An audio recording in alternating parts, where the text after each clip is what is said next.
안녕하십니까.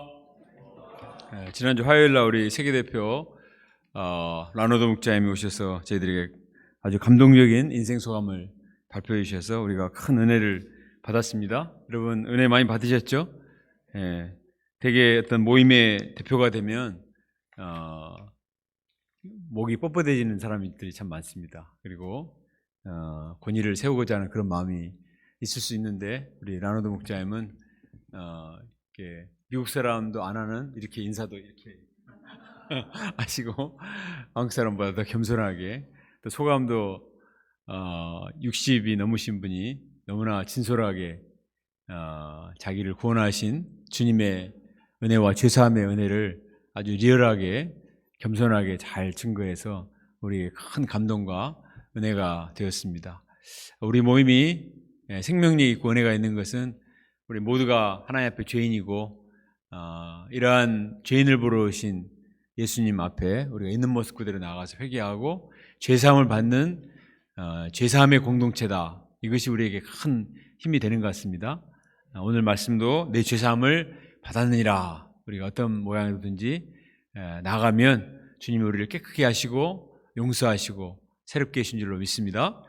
우리 여절 말씀인 5장 20절 말씀을 같이 한번 읽어봅시다. 시작. 예수께서 그들의 믿음을 보시고 이르시되 이 사람아 내 죄사함을 받았느니라 하시니. 기도하겠습니다. 하나님 아버지, 우리는 과거에 죄로 말미암아 하나님 앞에 설 수 없는 수치스러운 자들이요 연약한 자들이요 부끄러운 자들이었습니다. 세상은 우리를 향하여 정죄의 손가락질과 화살을 날릴 때가 많지만, 그러나 주님은 우리를 긍휼히 여기시고 불쌍히 해주시고 또 깨끗게 하시고 우리의 죄를 사해 주시는 자비의 주가 되시고 사랑의 주가 되신 것을 감사합니다. 오늘도 저희들이 있는 모습 그대로 나왔습니다. 우리의 허물을 가려주시고 죄를 씻어주시고 정결케 하시고 또 저희들을 새로운 삶으로 새 출발할 수 있도록 은혜 덧입혀 주시기를 간절히 기도합니다. 새 힘과 새 능력으로 충만케 하여 주시옵소서. 예수님의 이름으로 기도합니다. 아멘. 뒤에 문을 좀 닫아주실래요? 인류의 위대한 발명품 중에서 지우개가 그 중에 발명품 중에 하나입니다. 잘못된 글씨나 또 마음에 안 드는 그림을 지워버리고 새롭게 글씨를 쓰고 새롭게 그림을 그릴 수 있다는 것은 얼마나 다양한 일입니까? 그러나 글씨는 지워버리고 다시 쓸 수 있고 그림도 지워버리고 다시 그릴 수 있을지 모르지만 내 인생의 과거의 죄는 지우기가 참 어렵습니다. 한 번 죄인은 영원한 죄인처럼 취급을 받고 한 번 수치는 영원한 수치가 되어서, 더구나 오늘날은 사람들이 과거에 있었던 부끄러운 것들을 어떻게 다 알아냈는지 전부 다 기록하고 또 그것들을 밝혀서 사람들을 뭉개고자 하는 그런 것들을 볼 때 얼마나 안타까울 때가 참 많습니다. 그러나 우리 예수님은 우리의 죄와 우리의 허물과 수치도 다 지워주시고 깨끗게 해주십니다. 우리 인생을 새롭게 하시고 새 출발을 해주시기 때문에 예수님 안에서 우리가 큰 힘과 위로를 받을 수가 있습니다. 오늘 본문에 보면 두 명의 병자가 나오는데요, 한 사람은 온몸에 나병이 걸린 사람이고 또 한 사람은 중풍병자였습니다. 이 사람은 모두 소망이 없는 그런 사람들입니다. 그러나 예수님은 이들의 병과 이들의 죄를 지워주시고 또 사해주시고 깨끗게 해주셨습니다. 새로운 출발할 수 있도록 은혜를 베풀어 주셨습니다. 이 사죄의 은혜, 치유의 은혜가 우리에게도 충만히 임하는 이 시간이 될 수 있기를 간절히 기도합니다. 자, 12절을 보겠습니다. 12절 말씀을 함께 읽어봅시다. 12절 시작. 예수께서 한 동네에 계실 때 온몸에 나병 들린 사람이 있어 예수를 보고 엎드려 구하여 이르되 주여 원하시면 나를 깨끗하게 하실 수 있나이다 하니. 이 사람은 나병에 걸린 사람인데, 나병은 나균이 침투해서 몸의 연골조직을 파괴시키는 아주 무서운 병입니다. 나병에 걸리게 되면 얼굴이나 또 손가락이나 발가락이나 모든 중요한 부분이 막 진물이 나고 일그러지기 때문에 아주 흉하게 됩니다. 사람은 다 멋과 아름다움을 추구하는 존재입니다. 애들도 예쁘다 그러면 굉장히 기분 좋아하고, 나이 드신 분들도 참 멋있으십니다. 그러면은 아주 얼굴에 화색이 도는 것을 볼 수가 있습니다. 오늘 우리 올 때도 다 멋있게 아름답게 하고 오셨지 않습니까? 그거는 정말 인간의 가장 기본적인 것이고 너무나 소중한 것인데, 이 나병 환자는 멋과 아름다움과는 전혀 관계가 없는 그런 삶이 되어버렸습니다. 정말 괴물처럼 되어버렸습니다. 레위기에 보면 나병은 부정한 병으로 규정하고 있습니다. 레위기 13장 45, 46절에 보면 나병 환자는 누구를 만나게 되면 자기 옷을 찢고 머리를 풀고 윗입술을 가리고 나는 부정한 사람입니다. 나는 부정한 사람입니다. 가까이 오지 마세요. 전염될 수 있습니다. 저리 가세요. 이렇게 외쳐야만 됩니다. 그렇게 하지 않으면 다른 사람들이 돌을 던져서 그 사람이 죽어도 책임을 지지 않을 만큼 그렇게 부정한 자 취급을 받았습니다. 그 사람은 부정하기 때문에 가족들과 함께 살 수 없고 공동체 속에 거할 수가 없고 진영을 나가서 혼자 살아야만 됩니다. 코로나 때문에 며칠 격리만 해도 얼마나 힘들고 답답하고 외롭습니까? 저는 안 해봐서 잘 모르겠는데 아마 너무너무 괴롭다 그래요. 예. 근데 한 며칠을 격리를 해도 힘든데 평생을 부정한 사람 취급당하면서 격리되어서 소외된 삶을 살다가 한많은 인생을 마감을 해야 되는 것이 당시에 나병 환자의 운명이었습니다. 그는 스스로 저주받은 인생이라고 생각하고 하나님을 원망하며 한많은 인생을 마칠 수밖에 없었을 거예요. 그러나 이 사람은 슬픈 운명을 탓하지 않았습니다. 그는 예수님을 보고 엎드려서 나와서 구했습니다. 주여, 원하시면 나를 깨끗게 하실 수 있나이다. 그는 자기가 부정한 사람이기 때문에 또 혹시라도 감염이 될까 봐서 감히 똑바로 예수님 앞에 나오지는 못하고 엎드려서 주님 앞에 무릎을 꿇고 간구를 했습니다. 하지만 우리가 이 사람에게서 두 가지를 배울 수가 있어요. 한 가지는 병을 낫고자 하는 간절함이 있었다는 것입니다.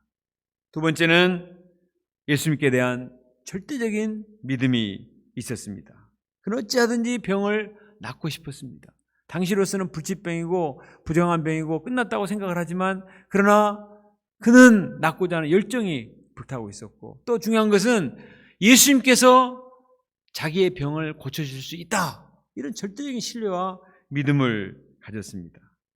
그는 비록 온 몸은 나병에 걸렸지만 마음은 병들지 않았습니다. 그의 마음은 낫고자 하는 순수한 그 소원과 또 예수님께 대한 신뢰가 가득 차 있었습니다. 절대적인 예수님께 대한 믿음이 있었습니다. 그래서 주여 저를 깨끗게 하실 수 있습니다. 이 말 속에는 그의 믿음과 신앙 고백이 담겨 있습니다. 그런데 한 가지 문제가 된 것은 뭐냐면 주여 원하시면 이렇게 말한 것을 볼 때 과연 예수님이 나를 원하실까? 이것이 문제였습니다. 이 사람은 그동안 살아오면서 수많은 사람들로부터 배척을 받아왔습니다. 사람들이 자기를 원치 않아요. 몸에 오는 것도 원치 않고 같이 만나는 것도 원치 않고 눈길을 맞추는 것도 원치 않고 멀리서 보는 것도 재수없다고 생각하고 막 하기 때문에 아무도 자기를 원치 않고 심지어는 가족들도 원치 않기 때문에 예수님이 나를 원하실까? 예수님에게 능력이 있는 것은 내가 믿겠는데 과연 나를 원하실까? 그 의구심이 있었습니다. 그래서 주여 원하시면 이렇게 말을 한 것입니다. 이 말 속에는 얼마나 그 마음에 상처가 깊은가 하는 것을 알 수가 있습니다. 찬송가 280장에 보면 주 나를 박대하시면 나 어디 가리까? 천부여 의지없어서 전부여 의지없어서 손들고 옵니다. 저 나를 박대하시면 나 어디 가리까? 누가 이 찬송을 지었는가 좀 알아보고 싶어요. 응? 얼마나 많은 그 외면과 박대를 받았으면 이런 한맺힌 찬송을 부를까? 근데 아마 이 사람이 찬송을 불렀다면 이 찬송을 부르면서 나왔을 것 같아요. 내가 아무것도 의지할 것이 없어서 정말 손들고 옵니다. 내가 수많은 박대와 외면을 받았는데 주님마저도 저를 박대하시면 저는 이제 갈 곳이 없습니다. 이런 절박한 심정으로 주님 앞에 나온 것이죠. 예수님은 이 사람을 어떻게 대하시는가? 우리 13절 말씀을 같이 읽어보겠습니다. 13절 시작. 내가 원하노니 깨끗함을 받으라 하신대 나병이 곧 떠나니라. 예수님은 나병 환자에게 손을 내미셨습니다. 그리고 그에게 손을 대셨다고 했습니다. 율법에서는 절대로 나병 환자에게 손을 대서는 안 돼요. 그러나 예수님은 그가 너무나 불쌍하기 때문에 그에게 손을 대셨습니다. 그의 아픔과 상처를 어루만지시고 터치해 주셨습니다. 이것은 놀라운 파격이요 위대한 사랑입니다. 코로나만 걸려도 환자를 접근하는 것이 금지되고 부담스러워서 우주복을 입고 이렇게 하잖아요. 환자들 대할 때. 근데 예수님은 이 사람에게 적극적으로 손을 대서 터치를 하셨습니다. 이 말씀을 우리 스텝 목자님들과 같이 공부하는데 한 목자님이 그런 얘기를 하셨습니다. 자기가 폐결핵에 걸린 적이 있어가지고 나와서 재검을 받기 위해서 병원에 갔는데 의사 선생님이 갑자기 보지도 않던 신문을 딱 펴들면서 가까이 오지 마 이렇게 하더래요. 그것이 너무나 상처가 되어서 지금까지도 마음의 상처로 남아있다고 했습니다. 나와서 갔는데도 사람들이 꺼림칙하기 때문에 그렇게 하는 거예요. 근데 예수님은 일부러 손을 내밀고 손을 가까이 대셔서 터치를 해주신 것입니다. 그 사람은 너무나 놀라고 큰 감동을 받았을 것입니다. 그런 어머니의 따스한 손길도 기대할 수가 없었습니다. 친구들의 우정 어린 발걸음도 이미 끊어진 지 오래되었습니다. 그런데 예수님이 가까이 오셔서 그에게 사랑의 손을 내미시니 그 마음에 얼마나 큰 위로가 되었겠습니까? 탤런트 차인태 씨가 간증하는 거 한번 들은 적이 있는데요. 어렸을 때부터 모태신앙이라 하나님의 음성을 한번 들어보는 게 소원이었답니다. 근데 하나님의 음성을 들을 수가 없었습니다. 근데 불쌍한 사람들을 돕는 인도 컴패션 그 모임에 이분이 원래 의도가 없었는데 아내가 갈 수 없게 돼서 자기가 대신 가게 됐어요. 1등석을 타고 거기 갔습니다. 근데 거기에서 가장 가난하고 가장 너무나 힘든 인도의 그 어려운 지역의 아이들을 만나게 된 거예요. 근데 아이들이 막 다가오는데 자기가 가만히 있을 수 없잖아요. 그래서 자기도 모르는 사이에 손을 내밀어서 터치를 했는데 그때 주님이 말씀하셨답니다. 인태야, 내가 너를 기다렸다. 이렇게 말씀하시더래요. 자기가 인기 있는 연예인으로서 크리스찬이지만 정말 거기 어려운 데를 가면서 1등석을 타고 그냥 잠깐 다녀오려고 갔는데 그곳에서 주님을 만나신 것입니다. 주님은 다른 데서 나에게 들려주신 것이 아니고 그 어린아이, 불쌍한 어린아이의 그 모습 속에서 주님이 만나주시고 자기에게 말씀하시더라는 거예요. 예수님은 바로 이런 자들을 불쌍히 여기고 그들을 치료하시고 어루만지시고 얼어붙은 마음을 녹이시기 위해서 오신 것입니다. 다른 사람은 다 배척했지만 예수님은 그를 영접하시고 그에게 손을 내미셨습니다. 예수님 말씀하시기를 내가 원하노니 이렇게 말씀하셨어요. 왜냐하면 이 사람이 주여 원하시면 이라는 단서를 붙였기 때문에 주님 혹시 원하시지도 않을 수도 있다. 그러면 내가 주님께 피해를 줄 수는 없는데 이런 송구함이 있기 때문에 그것을 다 무너뜨리시고 내가 나 원한다. I'm willing. 내가 너를 원한다. 나는 내가 정말 깨끗해지기를 원한다. 그것을 터치로서 표현으로서 말씀으로서 나타내 주셨습니다. 예수님 우리가 잘나고 똑똑하고 또 능력이 많고 정결해야만 원한다. 이렇게 말씀하시지 않습니다.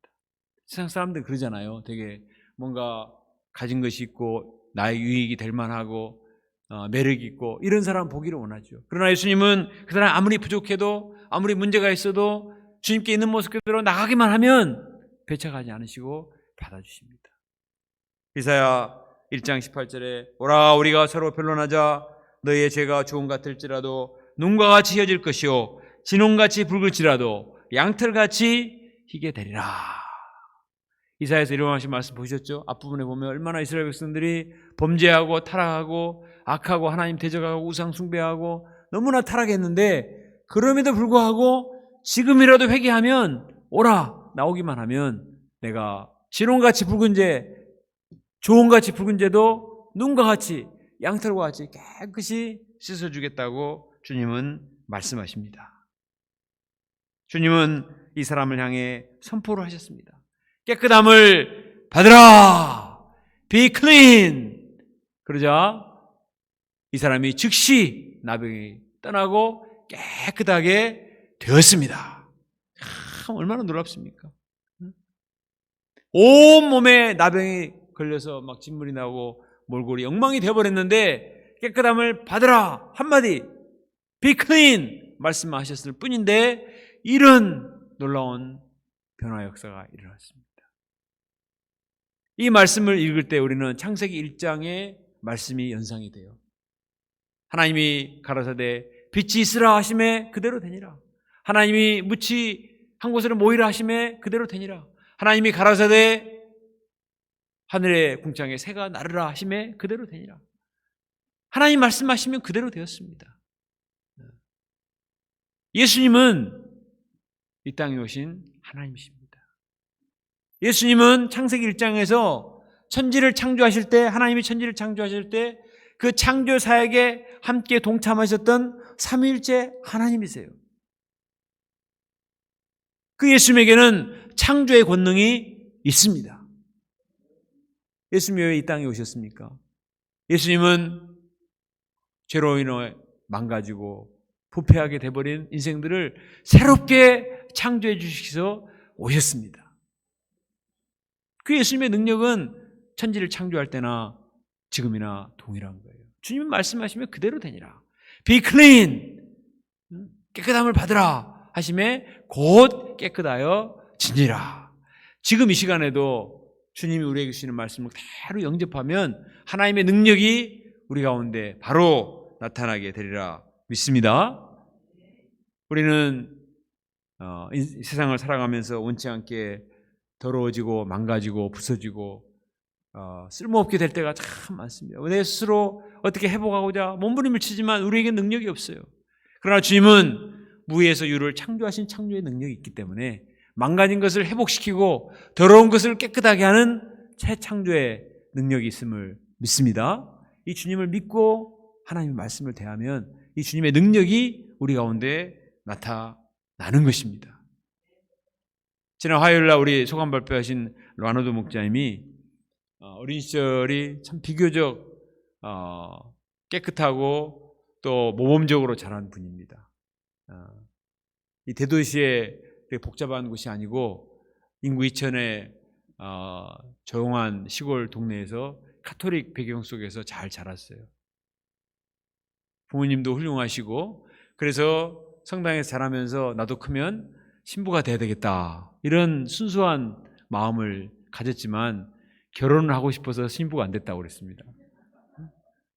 그리고 중고등학교 시절에도 공부 열심히 해가지고 고등학교를 수석으로 졸업하고 학생회장을 역임할 만큼 아주 모범생이었습니다.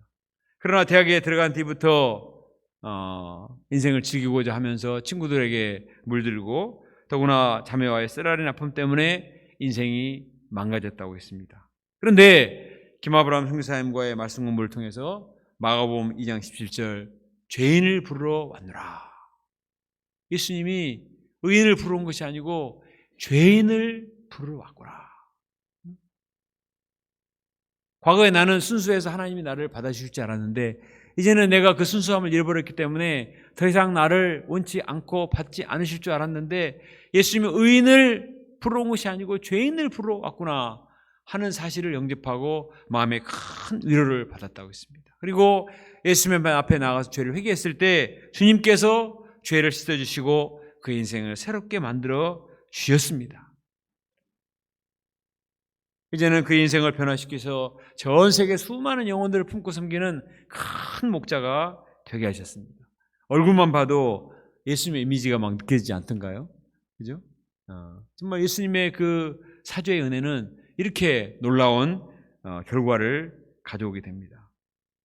주님께서는 이 시간에도 우리가 주님 앞에 나가기만 하면 있는 모습 그대로 나가기만 하면 주님께서 우리를 깨끗게 하시고 새롭게 하시고 새 출발을 할 수 있도록 은혜를 베풀어 주시리라 믿습니다. 내 인생의 도화지에 새로운 작품을 그릴 수가 있습니다. 예수님 안에서 이게 가능한 거예요. 예수님 안에서. 자, 17절에 보겠습니다. 예수님은 어느 날 갈릴리 마을과 유대와 예루살렘에서 온 바리새인과 율법교사들과 함께 앉아 계셨습니다. 이때 많은 사람들이 예수님의 말씀도 듣고 예수님으로부터 병 고침을 받기 위해서 수많은 사람들이 몰려왔습니다. 그 중에 한 사람이 중풍병자였습니다. 우리 18절과 19절을 같이 한번 읽어봅시다. 18, 19절 시작. 한 중풍병자를 사람들이 침상에 메고 와서 예수 앞에 들여놓고자 하였으나 무리 때문에 메고 들어갈 길을 얼지 못한지라 지붕에 올라가 기와를 벗기고 병자를 침상째 무리 가운데로 예수 앞에 달아내리니. 중풍병자는 자기 몸을 가눌 수가 없습니다. 앞에 나병 환자는 몰골이 사납지만 그래도 자기 몸을 스스로 움직일 수는 있는데 중풍병자는 신경 조직이 마비되어서 자기 몸을 스스로 어떻게 움직일 수가 없는 사람이에요. 그래서 아마 친구들이 이 사람을 주님께로 인도하기 위해서 떼매고 왔을 것입니다. 그런데 너무나 많은 사람들이 있어서 갈 수가 없었습니다. 이들이 마음 만약에 심정이 없었다면은 사람이 많으니까 어쩔 수 없네. 오늘만 날인가 나중에 하지며 그리고 그냥 슬그머니 뒤로 뺄 수도 있습니다. 그러나 이 사람들은 오늘이 아니면 이 친구를 도와줄 수가 없다. 오늘이 아니면 언제 예수님을 또 만나겠는가? 오늘 기필코 예수님께 이 친구를 데리고 나와서 낫게 되겠다. 그런 마음이 있었기 때문에 길을 찾은 거예요. 두리번거리며 길을 찾으니까 아무 곳에도 길이 없는데 눈을 들어서 위에 보니까 지붕에는 사람들이 없었습니다. 지붕으로 올라가면 되겠다. 지붕으로 뛰고 올라갔어요. 지붕을 뚫었습니다. 지붕에 구멍을 냈어요. 그 구멍 사이로 침상째 중풍병자를 달아내렸습니다. 아마 지붕이 뚫렸으니 이 집은 많이 손상이 되었고 많은 어려움이 있었을 것입니다. 그러나 그들은 두려워하지 않았습니다. 지붕은 나중에 다시 이어주면 되는 것이고 집이 파괴됐으면 집 지어주면 되는 거지 뭐. 뭐 대수냐, 집 지어주지 뭐. 아니 사람을 살리는 게 중요하지 지붕이 문제고 집 짓는 게 문제냐 이렇게 생각을 했습니다. 어떤 대가를 지불하고라도 이 친구를 살려야 되겠다, 고쳐야 되겠다. 친구에 대한 사랑과 예수님께 대한 믿음이 이런 일을 가능하게 만든 것입니다. 오늘날에도 한 양을 살리고자 하는 목자의 심정과 예수님께 대한 믿음이 있으면 얼마든지 길을 만들 수가 있습니다. 길은 처음부터 있었던 게 아니에요. 누군가 길을 만들었기 때문에 있는 것이지 처음부터 있었던 것은 아닙니다. 우리가 복음 역사를 숨기다 보면 반드시 어려움에 봉착하게 돼요. 근데 그 어려움 병만 보면 도저히 양들을 구원할 수가 없습니다. 도울 수가 없습니다. 데려올 수가 없어요. 그러나 항상 심정이 있고 믿음 있는 사람은 길이 없는 곳에 길을 만들어요.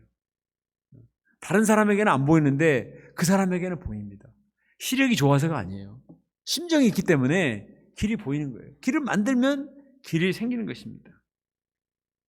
이 브리스길라 사모님은 어찌하든지 신입생 양을 초청해서 1대1로 연결시키고자 하는 심정이 있었어요.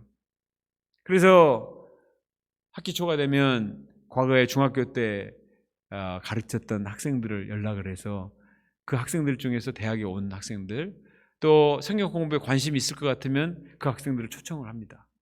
그렇게 해서 온 사람이 캐나다 스카보로의 송에스더 선교사님이죠. 그리고 얼마 전에도 박경진 형제를 초청을 해서 한 잔다크 목자님과 말씀 공부를 시작하게 되었습니다. 그냥 스승과 제자로 만나는 것은 괜찮아요. 스승이 제자한테 말하면 또 권위도 있으니까 듣잖아요. 근데 아무리 선생님이지만 성경 공부 권유하고자 하면은 피차 불편할 수가 있거든요. 쑥스러울 수 있고. 오히려 더 아는 사이일수록 이게 힘들 수가 있어요. 그리고 3년, 4년 전에 제자를 돌아보고 또 연락을 하고 이렇게 한다는 게 얼마나 귀찮고 마음이 없으면 할 수가 없습니다. 그러나 항상 학기 초가 되면은 브리스길라 사모님은 그렇게 해서 양들을 이렇게 초청하는 것을 봤습니다. 이런 것을 통해서 양들이 말씀을 공부하고 또 예수님을 만나는 은혜 역사가 일어납니다. 김수환 사모님은 같은 직장에 근무하는 강민철 형제를 몇 년째 주일 아침마다 태우고 예배에 오는 것을 보았습니다. 또 예배 후에는 1대1 말씀 공부로 섬기고 있습니다. 사실 9시 20분에 아침에 자기만 챙겨서 이렇게 나오는 것도 참 쉽지 않은데 양을 챙겨서 데려온다는 게 참 얼마나 어렵잖아요. 제가 이 말씀을 했더니 수환 아버님이 저에게 찾아와서 요즘은 양이 저를 태우러 옵니다 이렇게 말하더라고요. 몇 년 동안 하니까 감동을 받아가지고 미안해서인지 이제는 양이 이제 목자를 태우러 오는 거예요. 그렇게 하기까지 목자가 이렇게 진심을 드렸기 때문에 가능한 거지 그냥 저절로 할 수 있는 일은 아니죠. 우리 목자님들은 사모님들 보면은 아무리 어려운 상황이 있어도 양을 어떻게 해서든지 돕는 분들 보면은 어떻게 해서든지 양들을 주님께로 인도하고자 하는 극성스러움이 있어요. 좀 오버를 해서라도 어떻게 해서든지 예배에 초청하고 1대1로 데려오고자 하는 이런 극성스러움이 결국은 사람들의 마음을 감동을 시키고 주님께로 나오게 하는 것을 많이 봤습니다. 이 고린도전서 13장에 보면은 사랑장이 나오잖아요. 그 보면은 사랑은 오래 참고, 사랑은 온유하며, 사랑은 시기하지 아니하며, 사랑에 대해서 많은 설명이 나오잖아요. 다 은혜가 있는 사랑에 대한 설명인데 저에게 만약에 사랑장을 쓰라고 한다면 거기다가 그걸 쓰고 싶어요. 사랑은 극성스러우며. Love is passion. 사랑이 있다고 하면서 그냥 냉랭하면 그건 사랑이 아닙니다. 정말 사랑이 있으면 극성스러울 수밖에 없어요. 그러지 않나요? 그 앞에 있는 애가 내 아들이라고 생각해 보세요. 내 동생이고 내 누나고 내 가족이라고 생각해 보세요. 그냥 대강대강 하다가 끝날 수가 없어요. 병원 응급실에 가보세요. 사람이 곧 죽어가는데 그냥 폼 제거할 수 있습니까? 분초를 다투면서 그 간호사나 의사들 보면은 막 그냥 살리기 위해서 그냥 막 정신없이 일을 하지 않습니까? 그런 극성스러움이 있어야 사람들을 살릴 수가 있는 것입니다. 지금은 코로나니까, 지금은 양들이 소원이 없습니다. 내가 나이 차이가 나니까 이런 거 생각하면은 할 수가 없습니다. 그러나 어떻게 해서든지 이 사람을 살려야 되겠다. 예수님께 데려가 나가야 되겠다. 이런 간절함이 있으면 극성스럽게 길을 찾고 지붕도 뚫을 수가 있습니다. 하나님은 그런 진심을 축복해 주세요. 예수님도 오늘 말씀에 그들의 믿음을 보셨다고 그랬습니다. 그들의 과격한 행동을 보고 화를 내셨다고 그러지 않았어요? 그들의 믿음을 보시고 축복하신 것입니다. 우리 광주센터는 극성스러움이 우리의 브랜드예요. 동의하십니까? 극성스러움이 정말 귀한 것입니다. 말을 잘하고 신사적으로 멋들어지게 뭘 잘해서 꼭 구원 역사를 이룰 수 있는 게 아닙니다. 예수님의 마음을 가지고 간절한 심령으로 정말 극성스러운 마음을 가지고 한 영혼을 어떻게 해서든지 주님께 인도하고자 애를 쓰면 하나님이 그 진심을 받으시고 크게 축복해 주시리라 믿습니다. 20절을 보겠습니다. 예수님은 이 중풍병자를 어떻게 도와주시는가? 20절을 같이 읽어봅시다. 시작. 예수께서 그들의 믿음을 보시고 이르시되 이 사람아 내 죄사함을 받았느니라 하시니, 예수님은 이들의 행동을 믿음으로 보셨습니다. 좀 과격하긴 하지만 그러나 그 속에 담긴 믿음을 보시고 축복하셨습니다. 내 죄사함을 받았느니라. 이 사람아 내 죄사함을 받았느니라. 우리가 생각할 때는 이 사람아 자네의 중풍병이 나았다네 이렇게 말씀하셔야 될 것 같은데, 이 사람아 내 죄사함을 받았느니라 이렇게 말씀하셨습니다. 왜 죄사함의 문제를 해결해 주셨을까요? 그것은 사람을 불행하게 만드는 근본 원인이 죄 문제에 있기 때문입니다. 물론 예수님은 나중에 중풍병도 해결해 주시죠. 그러나 더 본질적으로 죄 문제가 해결되어야만 이 사람이 온전히 될 수 있기 때문에 죄 문제를 해결해 주신 것입니다. 이 죄 문제는 본문에 나오는 이 중풍병자만이 문제가 아니고 모든 사람의 문제의 뿌리가 사실은 죄 문제예요. 하나님을 떠난 죄, 하나님 없이 산 자, 하나님 말씀을 거스르고 자기 욕심과 자기 감정과 혈기대로 산 그 죄가 모든 문제의 뿌리인 것입니다. 사람들 그렇게 생각해요. 내가 불행한 것은 돈이 없어서다. 내가 별로 잘난 것이 없이 태어났기 때문이다. 현빈처럼 잘생겼으면, 박현민 정도만이라도 생겼으면 또 뭐 누구처럼 뭐 IQ가 얼마나 됐으면, 우리 집안이 어떻게 됐으면, 금수저 출신이면 내 인생이 달라졌을 텐데 뭐 아무것도 없네, 그러니 내 인생이 이렇게 될 수밖에 없는가, 이렇게 생각을 해요. 그럼 한번 생각을 해보세요. 그런 많은 조건이 주어지면 정말 그 사람이 행복하고 정말 위대한 인생을 살 수 있는가? 그렇지 않아요. 오히려 그것 때문에 인생이 잘못된 사람도 얼마든지 있습니다. 반대로 그것이 없어도, 흑수저 출신이어도, 신체가 건강하지 못해도 그것을 극복하고 다른보다 훨씬 더 위대한 인생을 산 사람은 얼마든지 있어요. 조건을 따지기 시작하면 한이 없습니다.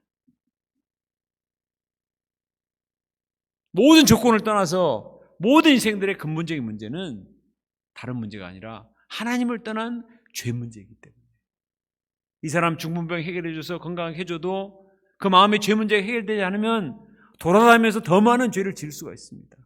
그래서 예수님은 본질적으로 가장 중요한 죄 문제를 해결해 주신 것입니다. 뿌리를 뽑아 주신 거예요. 이 사람아, 내 죄사함을 받았느니라. 이 말씀은 이 사람의 인생을 비참하게 만들었던 죄의 사슬을 끊어주시는 구원의 음성입니다. 죄 때문에 구겨진 그의 인생을 새롭게 쫙 펴주시는 그런 구원의 음성이에요. 예수님은 우리가 더 이상 과거의 죄에 얽매인 인생을 살지 않도록 우리를 해방시켜 주십니다. 우리가 많은 사람들이 과거의 실수와 허물과 수치와 실패와 좌절과 또 아픔과 상처와 자기 모멸감과 이런 것에 발목이 잡혀 사는 사람들이 너무나 많아요. 그것 때문에 더 이상 인생을 전진하지 못하고 그냥 머뭇거리고 무기력하게 되고 중풍병같이 돼버린 사람들이 너무나 많습니다. 근데 예수님은 내 죄사함을 받았느니라 말씀하심으로써 나의 발목을 잡고 있는 모든 과거의 안 좋은 기억들, 모든 상처들, 이것들을 딱 끊어버리시는 거예요. 해방되었다. 거기에 얽매이지 마라. 내가 너의 모든 죄를 다 말소했다. 다 지워버렸다. 폐기시켜버렸다. 이제는 자유이다. 너는 의롭게 되었다. 이렇게 선포해 주십니다.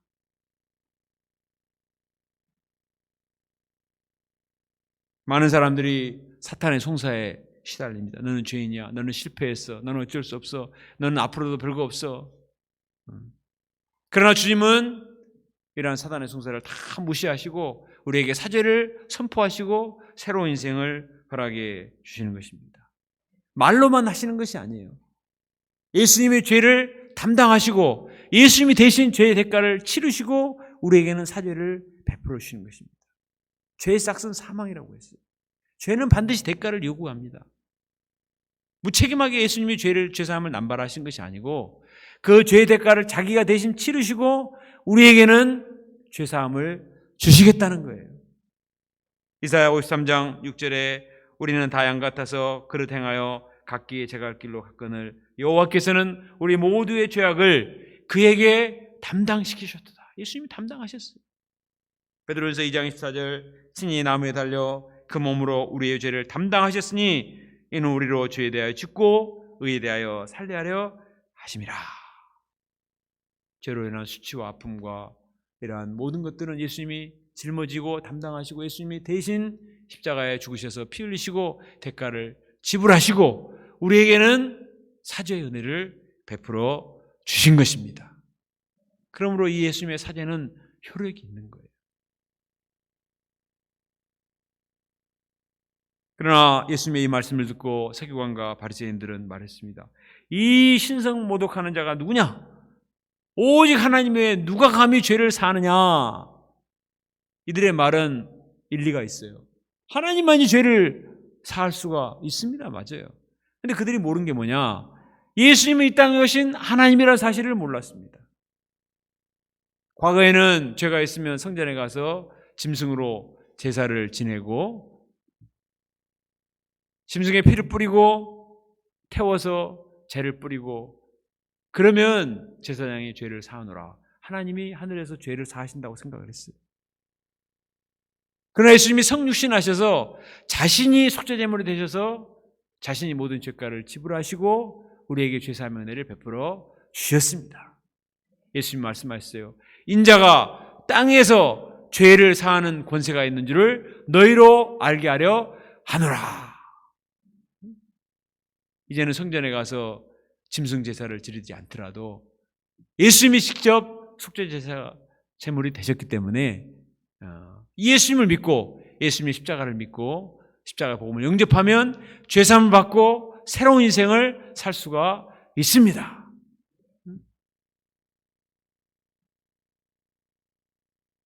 예수님은 말로만 하신 것이 아니고 죄사함의 권세가 있는 것을 구체적으로 증거를 보이셨습니다. 중풍병자에게 말씀하셨습니다. 일어나 내 침상을 가지고 집으로 가라 말씀하시자 이 사람이 즉시 일어나서 침상을 들고 집으로 갔습니다. 이로써 예수님은 말로만 사죄를 남발하신 것이 아니라 실제로 사죄의 권세를 가지신 분이라는 사실을 증명해 보이셨어요.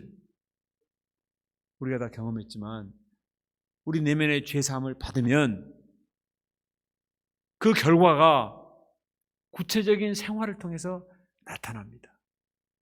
죄 때문에 지저분하고 더럽고 무기력하고 의존적이던 사람이 죄사함을 받으면 깨끗해져요. 자립적이 돼요.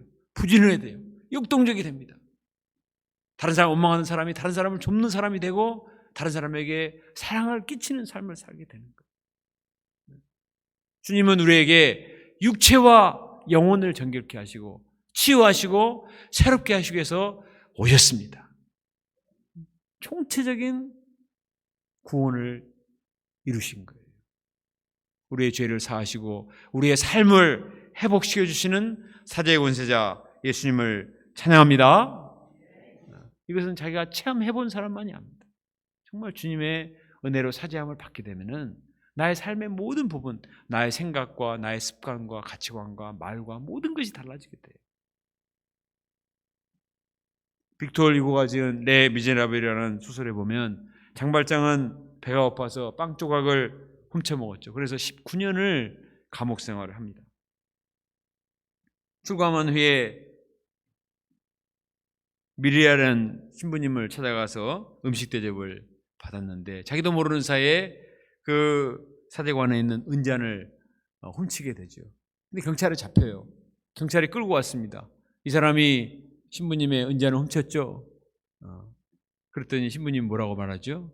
아니요, 제가 줬습니다. 장발장, 내가 은첩도 가져가라고 했는데 왜 안 가져갔는가 하면서 그냥 주는 거예요. 빵 한 조각 훔친 것 때문에 19년을 지옥 같은 감옥 생활을 했는데 이제 은잔을 훔쳤으니 인생 끝난 거죠. 얼마나 두려웠겠어요. 그런데 그 신부님은 훔친 게 아니라 준 거라고 말해줬습니다. 뿐만 아니라 은처때까지 준 거예요. 깜짝 놀랐습니다. 이게 뭔가. 저자는 이것을 통해서 용서가 뭔가를 가르쳐주고자 하는 거예요.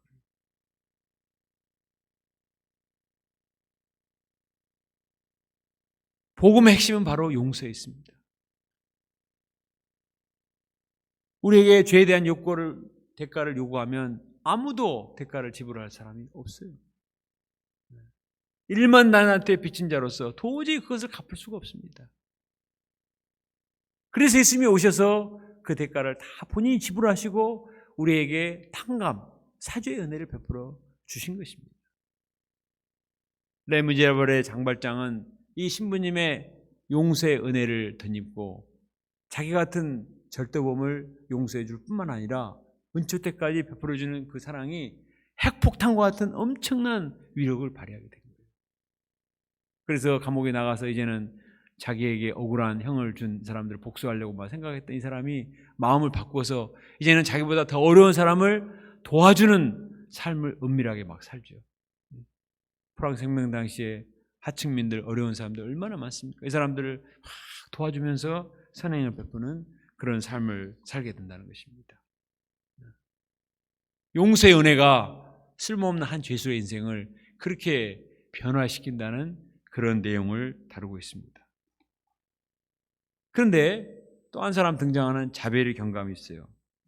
이 사람은 어떻게 해서든지 장발장의 문제를, 과거에 어떤 문제가 있었다는 것을 밝혀내가지고 감옥에 집어넣는 게 목표예요. 그래서 집요하게 추궁을 하고 쫓아다니죠.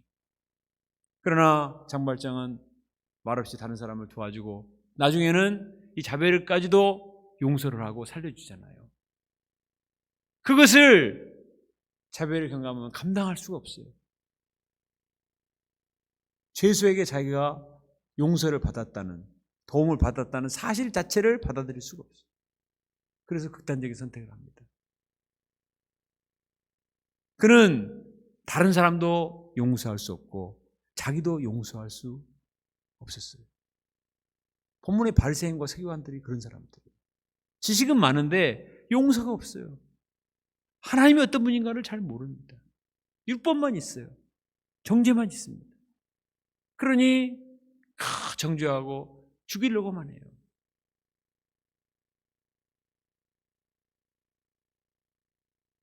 레 미제라블은 불쌍한 사람들이라는 뜻입니다. 오늘 불어 한마디 배웠습니다. 레 미제라블, 불쌍한 사람들. 프랑스 혁명 당시에 너무나 불쌍한 사람들이 많았어요. 그 소설 엄청난 대작에 보면 그런 사람들의 삶이 많이 나오죠. 그러나 저자가 말하고자 하는 중요한 의도 중에 하나는 자베르 경감같이 다른 사람의 용서를 받을 줄도 모르고 다른 사람도 용서할 줄 모르는 그 사람이 정말 불쌍한 사람이다. 오늘 본문에 등장하는 바리새인과 서기관 같은 사람들, 그런 사람들이 정말 불쌍한 사람들이라는 거예요.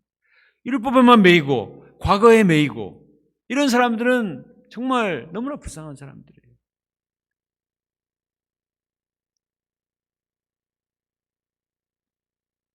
다행히 우리는 사제의 복음을 영접하고 행복한 사람들이 되었습니다.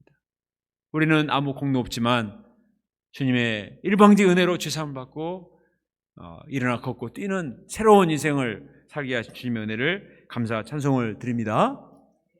그러나 오늘날도 수많은 사람들이 과거의 죄에 매여서 창살 없는 감옥에 갇혀 사는 사람들이 너무나 많습니다. 과거의 안 좋은 기억들, 죄의 기억들, 죄의식, 또 실패의식, 이런 상처와 분노에 사로잡혀서 거기서 일어나지 못하는 사람들이 많이 있습니다. 우리가 이들에게 사죄의 은혜가 되시는, 사죄의 권세가 되시는 예수님을 적극적으로 소개하고 주님께로 인도해야 되겠습니다. 본문에 나오는 중풍병자 친구들처럼 이런 사람들은 자기 스스로 못 나와요. 오늘날 이 중풍병자 족속들이 갈수록 늘어나잖아요. 온몸이 많아지면서 중풍병자 족속들이 너무 많아집니다. 우리가 믿음을 가지고 심정을 가지고 나가서 어떻게 해서든지 이 사람들을 주님께로 인도해야 되겠습니다. 그러면 주님께서 이 사람아 내 죄사함을 받았느니라 말씀하십니다. 그때 그들의 마음에 사죄의 은혜가 임하고 그들이 일어나서 운명을 박차고 모든 수치와 어둠에서 빠져나와서 새로운 인생을 살게 될 줄로 믿습니다. 사냥꾼의 올무에서 빠져나온 새와 같이 자유로운 인생을 살 수가 있어요. 죄사함 받은 당사자도 기쁘지만 본문의 중풍병자 친구들도 얼마나 기뻤겠어요. 우리가 이런 기쁨에 참여하는 봄맞게 될 수 있기를 간절히 기도합니다. 결론적으로 오늘 말씀을 볼 때 예수님은 병든 요소들을 치료해 주시기 위해서 오셨습니다. 또 우리의 죄를 사하시기 위해서 오셨습니다. 예수님께 있는 모습 그대로 나가기만 하면 됩니다. 우리가 주님께 나아가서 깨끗게 하시는 능력, 죄를 사해 주시는 능력을 덧입고 우리 삶이 정결케 되고 새롭게 될 수 있기를 간절히 기도합니다. 또 죄로 더러워지고 무기력하게 된 영혼들을 주님께로 인도해서 그 영혼들을 살리는 이 생명권 역사에 우리가 귀하게 쓰임받을 수 있기를 간절히 기도합니다.